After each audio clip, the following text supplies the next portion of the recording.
All right, ladies and gentlemen, we are going to go through and do this homework. We're just going to do questions 2 through 5. I'm going to start with number 2. It says, if 75 grams of copper react with mercuric nitrate, how many grams of mercury form? So I'm going to start here. This is 75 grams, and we're looking for these many grams. So this is a gram to gram problem. And I'm going to call this A, and I'm going to call this B. And just as a reminder, just in case, grams to moles to moles to grams. That's how we do this. And when we go grams to moles, we use molar mass. And we use the mole ratio in between here. We always put moles of A on the bottom, moles of B on the top, because that's what we're looking for. And then we use molar mass between moles and grams. So that is our background. So I'm going to start, since it's gram to gram, I have a 1, 2, 3, 4 section truth table. I'm going to start it down here. The first thing that goes in is 75 grams of copper. Okay, so I have this 4 section truth table. Now, grams to moles, I need the molar mass of copper. So I take the periodic table. Copper has a molar mass of 63.55. So I put the actual mass on the bottom, 63.55 grams, in 1 mole of copper. Okay, and make sure you put the Cu, because in a minute we're going to be comparing. So our next step here is to compare what we have here between copper and mercury. Copper is A, so we're going to put moles of A on the bottom, so Cu, and this is B, what we're looking for, moles of Hg up here. Now we just look at our mole ratio. It's 1 to 1, so we have to write that down, 1 to 1. And now all of a sudden we're looking at mercury. And now in order to go to grams, we need to look up the molar mass of mercury. 1 mole of Hg, 1 mole of mercury, has a mass of, we go to mercury down here, 200.59 grams. And now that I have that, I can go through and I can do the math. I can take my calculator and write 75 divided by 63.55 times 200.59. And I end up with, and I'm just going to do 3 digits because there's 3 sig figs here. I'm going to say it's 237 grams Hg. Alright, so there we go. Alright, so now to the next question. Okay, the next question, number 3. What mass of sodium sulfate is produced when sulfuric acid reacts with 200 grams of sodium chloride? So the first things first is we're talking about what mass of this, we don't know, but we have 200 grams of sodium chloride. Okay? Now my issue is this balanced equation? Is this equation balanced? I have 2 sodiums here, but over here I only have 1. So I'm going to put a 2, and I'm going to have a 2 there. So now it is balanced. Now we look at our problem. It's grams to grams, okay? So if we go back up to here, grams to grams, that's 4 sections of a truth table. So I'm going to start with my 4 sections, and I'm going to start with what I've been given, 200 grams NaCl. Okay? So my next section, grams to moles, I need to use the molar mass of NaCl. And I'm going to put grams of NaCl on the bottom so they cancel out. I'm going to look it up on my periodic table. Na is 23, Cl is 35.45. So my molar mass is 58.45 grams in 1 mole NaCl. So now if we go back up here, we have moles of B over moles of A. Okay?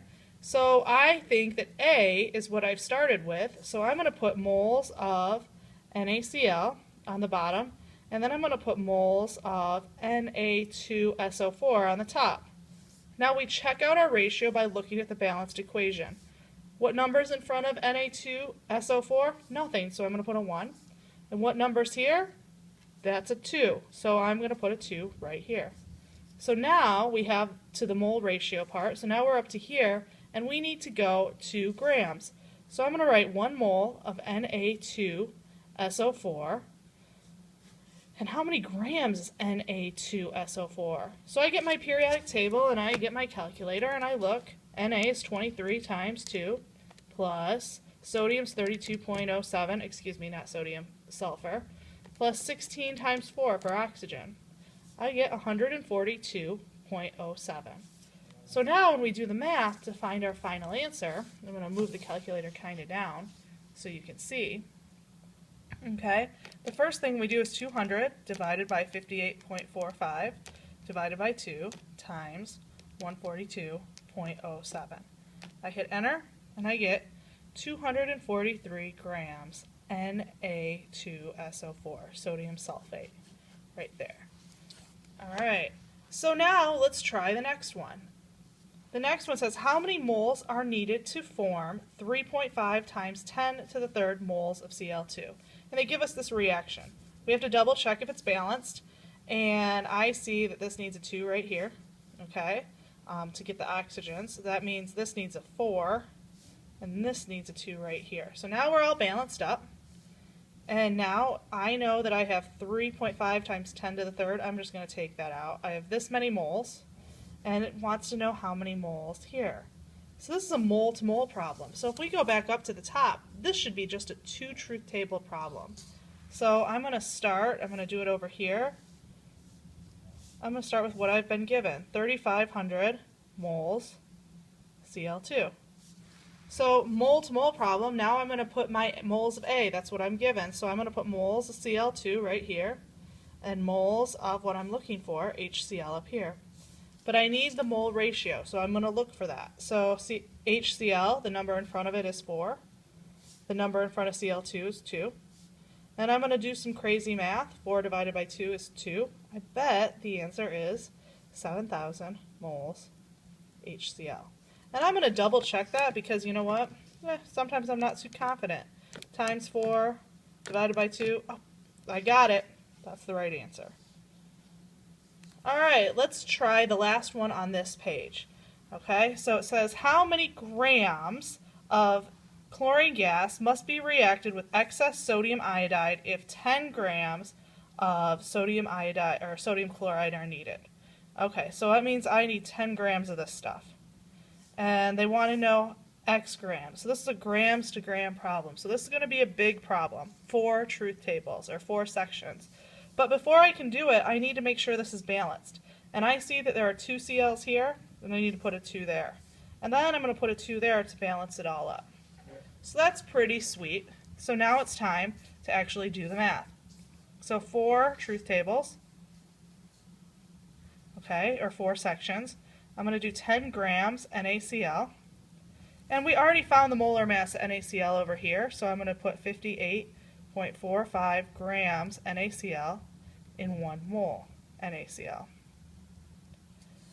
So now I've done grams to moles. So now it's time to do the mole ratio. So I'm going to put moles of A, which is NaCl, on the bottom. And what am I looking for? Oh, it's NaI. So I'm going to put moles of NaI on the top. And I'm going to look at the ratio. It's 2 to 2, so I'm going to put a 2, and I'm going to put a 2. Cool. So now we're here. Now we go from moles to grams. So I know 1 mole of NaI has a specific molar mass. I can take my periodic table. I look for I's molar mass in this case is 126.9, plus sodium is 23. So this comes up to 149.9 grams of NaI. And we're going to do this calculation. So 10 divided by 58.45 times 149.9. I end up with 25.6 grams NaI. Right there. Okay? So then we've gotten through that. Oh, maybe you can't see it. Let me move that over. Okay? So those are 4 problems from last night's homework.